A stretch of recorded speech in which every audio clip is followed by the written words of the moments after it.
देश में सरकारी अस्पतालों का बहुत बुरा हाल है। यह सर्वे किया है खुद सरकार ने। इस सर्वे के मुताबिक 120 सरकारी अस्पतालों में जो जिला अस्पताल हैं, उनमें से सिर्फ 2 अस्पताल ही नियमों के अनुरूप काम करते हुए पाए गए। यह सर्वे खुद स्वास्थ्य और परिवार कल्याण मंत्रालय ने करवाया है। यह सर्वे सरकारी अस्पतालों में मानकों की जांच के लिए करवाया गया था, ताकि यह पता चल पाए कि हमारे देश के अस्पतालों की स्थिति आखिर क्या है।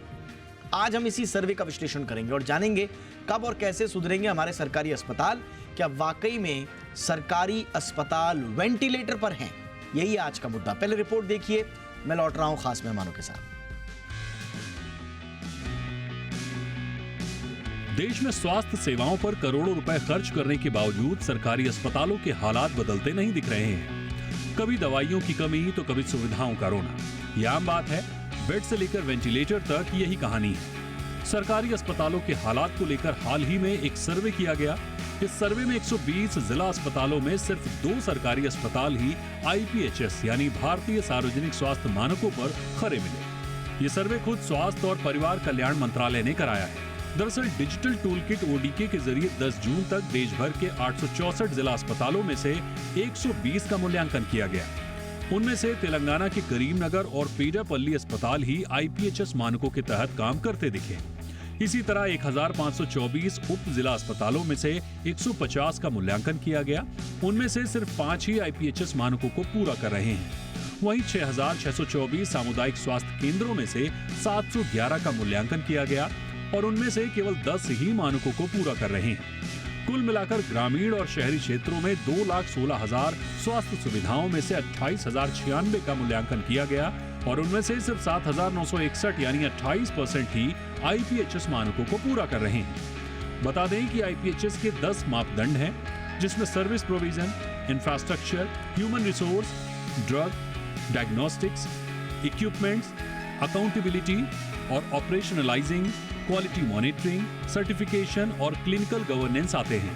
हेल्थ फैसिलिटीज इन पैरामीटर्स के बेस पर इंफॉर्मेशन कलेक्ट करते हैं और स्कोर के बेस पर एक असेसमेंट रिपोर्ट जनरेट करते हैं। सूत्रों के मुताबिक स्वास्थ्य मंत्रालय पहचानी गई खामियों को दूर करने के लिए राज्यों और केंद्र शासित प्रदेशों को फंड प्रोवाइड कराएगा। इसका उद्देश्य है कि 2025-26 तक कम से कम 50% स्वास्थ्य सुविधाओं में IPHS का पालन हो सके और सरकारी स्वास्थ्य सुविधाएं बेहतर हो सकें। भले ही सरकार स्वास्थ्य सुविधाओं को बेहतर बनाने के लिए लगातार प्रयास कर रही है, लेकिन जमीनी स्तर पर यह प्रयास ज्यादा नजर नहीं आता है। बता दें कि स्वास्थ्य एक बड़ा मुद्दा है, क्योंकि जब सरकारी अस्पतालों में इलाज नहीं मिलता तो लोग प्राइवेट अस्पतालों का रुख करते हैं और इलाज के खर्चों की वजह से वो गरीबी रेखा तक के नीचे चले जाते हैं। 2018 की ब्रिटिश मेडिकल जर्नल में प्रकाशित एक रिपोर्ट के मुताबिक देश में 55 मिलियन यानी 5 करोड़ 5 लाख से ज्यादा लोग सिर्फ इसलिए गरीबी रेखा से नीचे पहुंच गए हैं क्योंकि उन्हें इलाज में काफी पैसा खर्च करना पड़ा। जिनमें से 3.8 करोड़ लोग तो सिर्फ दवाओं को पैसा खर्च कर गरीब हो गए। कुल मिलाकर कहें तो स्वास्थ्य सुविधाओं पर ज्यादा ध्यान देने की जरूरत है। ब्यूरो रिपोर्ट, जी मीडिया। खास मेहमान मेरे साथ इस वक्त जुड़ गए हैं। डॉक्टर सुनीला गर्ग मेरे साथ हैं, जानी मानी पब्लिक हेल्थ एक्सपर्ट हैं और प्रेसिडेंट हैं IAPSM, Indian association of prevention and social medicine. बहुत बहुत स्वागत है गर्ग मैम आपका हमारे शो पर। ये काफ़ी इम्पॉर्टेंट है मैम कि इस तरह का एक असेसमेंट करवाया गया है यूनियन हेल्थ मिनिस्ट्री की ओर से। 864 डिस्ट्रिक्ट हॉस्पिटल्स में से 120 में ये सर्वे करवाया गया और उनमें से जस्ट 2 सिर्फ 2 हैं जो कि आपके IPHS कंप्लायंट पाए गए। मैम, ये कितनी बड़ी खामी उजागर करता है हमारे हॉस्पिटल्स की और हॉस्पिटल्स में जो सुविधाएं हैं एक आम लोगों के लिए। बहुत बहुत धन्यवाद मुझे इस शो में आमंत्रित करने के लिए। मैं पहली बात तो ये कहूंगी रोहाल जी के बेसिकली हमने ये देखा है कि हमारे पास में आज की तारीख में मैं ये तारीफ करना चाहूंगी कि हमारे पास में इंडियन पब्लिक हेल्थ स्टैंडर्ड्स हैं जो कि 2007 में बने थे। उसके बाद में 2022 में उनको रिवाइज किया गया। सो ये जो हमारे पास में स्टैंडर्ड्स हैं, ये हमारे पास में जिला अस्पताल, 500 बेड का, 300 बेड का, 200 बेड का, सब डिस्ट्रिक्ट हॉस्पिटल यानी कि उससे नीचे जो अस्पताल है जिले के जब सब डिस्ट्रिक्ट हॉस्पिटल बोलते हैं, community health centres, primary health centres, सब सेंटर्स, ये सबके लिए बने हैं करके। सो आज हम इनकी सहायता से अपनी फैसिलिटीज का हम आकलन कर सकते हैं कि किस तरह की वो केयर प्रोवाइड कर रहे हैं। पहले तो हमारे पास में कोई इस तरीके का स्टैंडर्ड होता ही नहीं था और इस स्टैंडर्ड के अगेंस्ट में हम जांच करते नहीं थे। तो अब हम ओपन डेटा टूल किट जो है उसके माध्यम से इसको असेस कर रहे हैं करके। तो मैं तो इस मामले में कहूंगी कि ये सरकार की बहुत बड़ी पहल है कि हम लोगों के करीब, अभी तक तो हम फैसिलिटीज पे जोर दे रहे थे कि हमारे पास पे हर 5,000 या 3,000 की पॉपुलेशन के ऊपर एक सब सेंटर होना चाहिए, जिसको कि हमने आयुष्मान आरोग्य मंदिर का नाम दिया है और हमारे कुछ प्राइमरी हेल्थ सेंटर्स भी उसमें कन्वर्ट हुए हैं। तो बेसिकली बहुत जरूरी है, मैं कहूंगी कि हमने क्वालिटी की तरफ भी ध्यान देना शुरू किया, यानी मैम, कि इज़न्ट इट टू लेट? क्योंकि देखिए, हेल्थ मिनिस्ट्री ने national health system resource centre के साथ कोलैबोरेशन किया है। बहुत अच्छी जी। बात है, बहुत अच्छी बात है कि आप IPHS जो कंप्लायंस है उसको कम से कम 50% हेल्थ केयर फैसिलिटीज़ पर लागू करना चाहते हैं 2025-26 तक। ये बहुत अच्छी बात है और बहुत ये एक महत्वाकांक्षी आपका निर्णय है।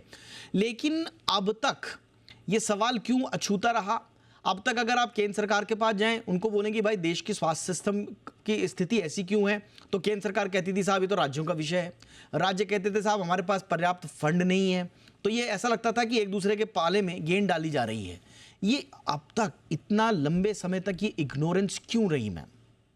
देखिए, पहले तो मैं कहूंगी कि आप कोई भी चीज शुरू करते हैं तो हम बात करते हैं क्वांटिटी की, कि हमारे पास में यूनिवर्सल हेल्थ कवरेज होना चाहिए, यानी कि लास्ट माइल तक पहुंचे। आपका प्रश्न बहुत ही उचित है कि हमारे को क्वांटिटी के साथ में क्वालिटी पे भी साथ साथ तवज्जो देनी चाहिए। इसलिए लोग प्राइवेट हॉस्पिटल्स में जाते थे, क्योंकि हम देखते हैं कि हम NABL नेशनल एक्रीडिटेटेड लेबोरेटरीज की बात करते हैं, नेशनल एक्रीडिटेटेड हॉस्पिटल्स की बात करते हैं।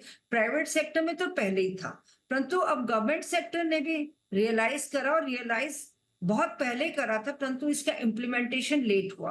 तो ये बहुत जरूरी मुद्दा है कि हम बहुत जल्दी कैचअप करें, क्योंकि हमारे पास में आज हम बात करते हैं 1,72,000 के ऊपर हमारे जो है सब सेंटर्स हैं और 22,000 के करीब हमारे पास में प्राइमरी हेल्थ सेंटर्स हैं। जी। तो ये जितनी जल्दी हम कैचअप करेंगे और जो ODK किट है इससे के माध्यम से हम बहुत जल्दी कर पाएंगे, क्योंकि ये सॉफ्टवेयर जो है बहुत जल्दी जो है एंड ऑफलाइन सॉफ्टवेयर है जिसके माध्यम से हम करेंगे। परंतु आपने जरूर बहुत इंपॉर्टेंट मुद्दा उठाया कि हमने क्वालिटी की तरफ अब ध्यान देना शुरू किया, क्योंकि सर्विसेज भी जो हमारी आखिरी मील तक पहुंचती हैं वो क्वालिटी लेवल की होनी चाहिए, ताकि लोगों को इधर से उधर ना जाना पड़े। Absolutely. चाहे वो टेस्ट होते हैं वो भी वहीं पे उपलब्ध हो। हमारी वो तभी होगी जब हमारी मैन पावर, जो वहां पे जो लोग सर्विस प्रोवाइड करते हैं, जी। चाहे वो डॉक्टर्स हैं, चाहे वो नर्सेज हैं, चाहे वो उसके नीचे ANMs है, या उनका लिंक है हमारे फ्रंटलाइन वर्कर से, करेक्ट वो मैम। पूरा होना मैम, मेरे चाहिए। साथ बिजॉल मिश्रा साहब भी जुड़ चुके हैं, जाने माने एक्टिविस्ट हैं। या मैं जानती हूँ। एब्सोल्युटली, हाँ। Yes ma'am. और कंज्यूमर एक्टिविस्ट होने के साथ साथ वो बहुत सारी ऐसी संस्थाओं से जुड़े हुए हैं जहाँ पर इस तरह के मुद्दों पे बातचीत होती है। मिश्रा सर, बहुत बहुत स्वागत है आपका।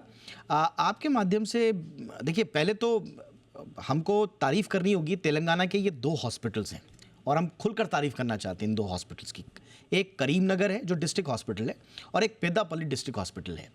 आप सोचिए कि इतना बड़ा ये सर्वे हुआ है और उसमें ये मानकों पर खरे पाए गए हैं। तो पहले तो इन हॉस्पिटल्स के जो CMO साहब हैं और जो उनका पूरा प्रबंधन है और जो लोकल एडमिनिस्ट्रेशन है, उनको बहुत बहुत बधाई।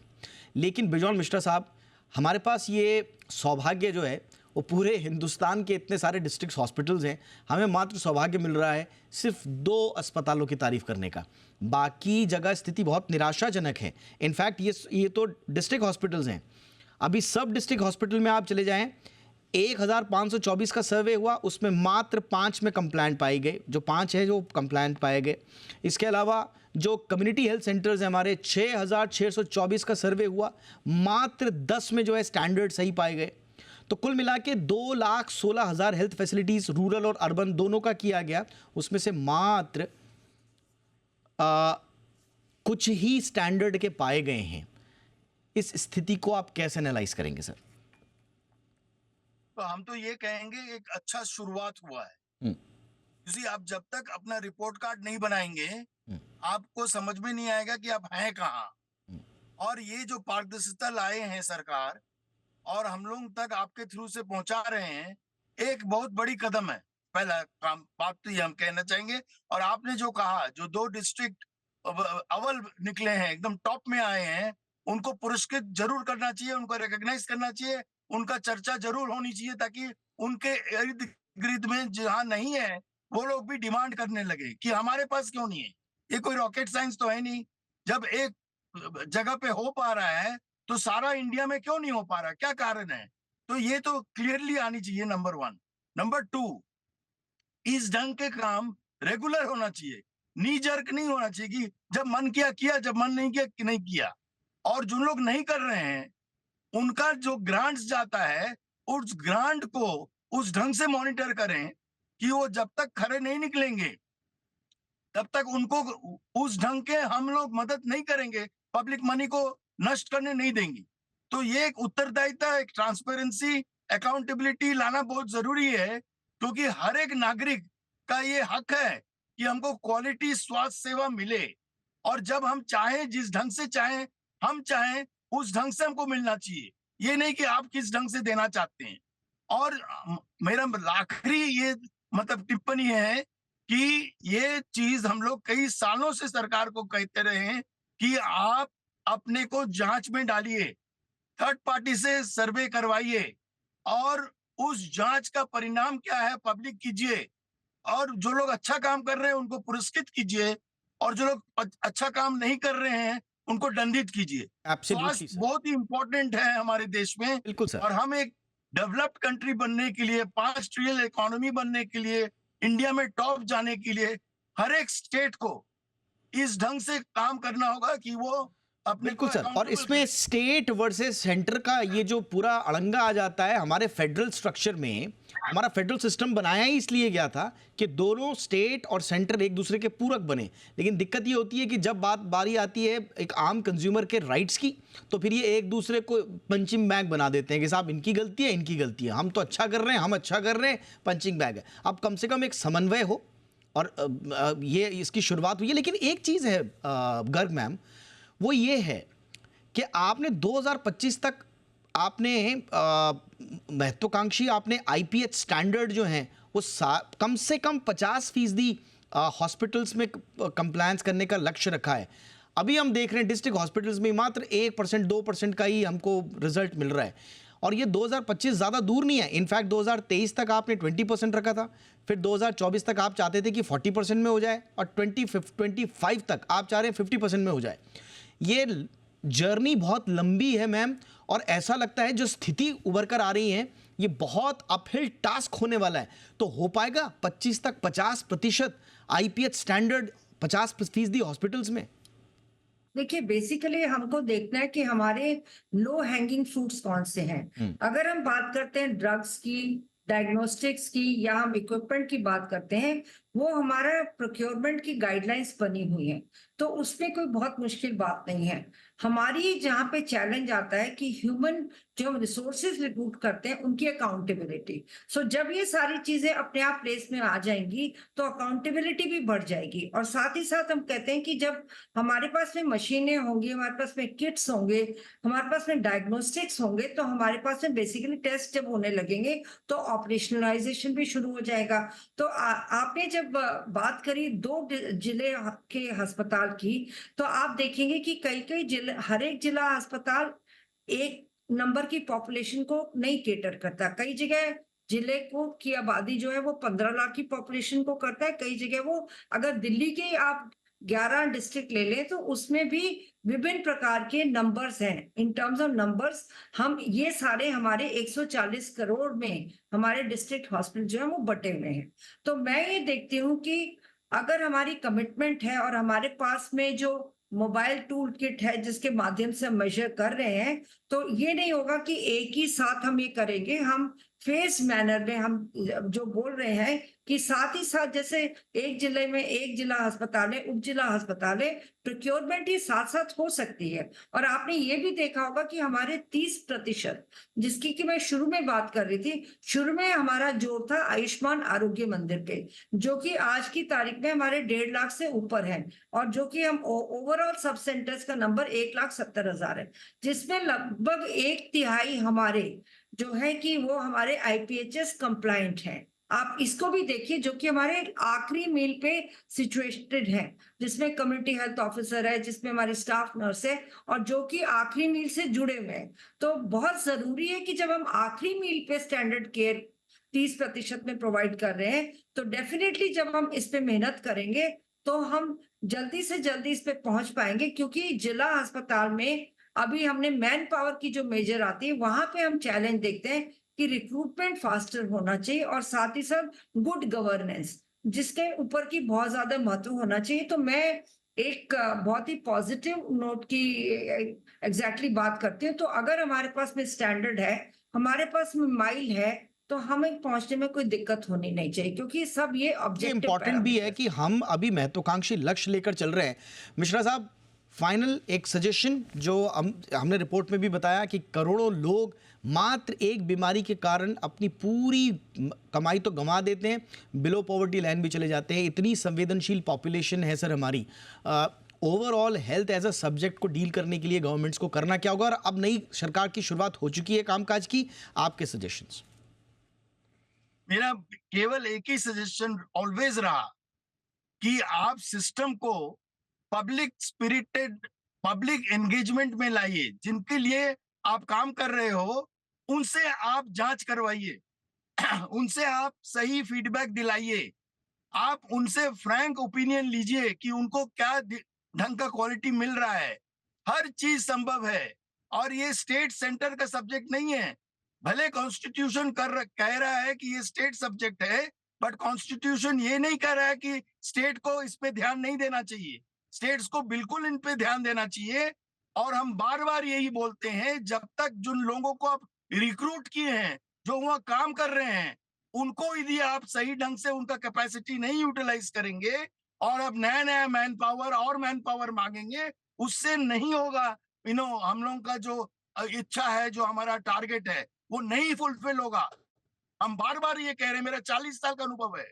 वो तब होगा जब जिन लोगों को आप नियुक्त किए हैं, जो काम कर रहे हैं, उनको यदि आप अकाउंटेबल नहीं करेंगे, उनके ऊपर आप दबाव नहीं डालेंगे डिलीवरी क्वालिटी स्टैंडर्ड डिलीवरी करने के, यानी कि क्वालिटी स्टैंडर्ड्स, आपके मानकों के तहत जो वर्कफोर्स एलोकेशन है, नंबर 1 क्वालिटी स्टैंडर्ड्स, और केंद्र और राज्यों के बीच में बेहतर समन्वय, और एक जबरदस्त राजनीतिक इच्छा शक्ति, राजनीतिक और ब्यूरोक्रेटिक दोनों।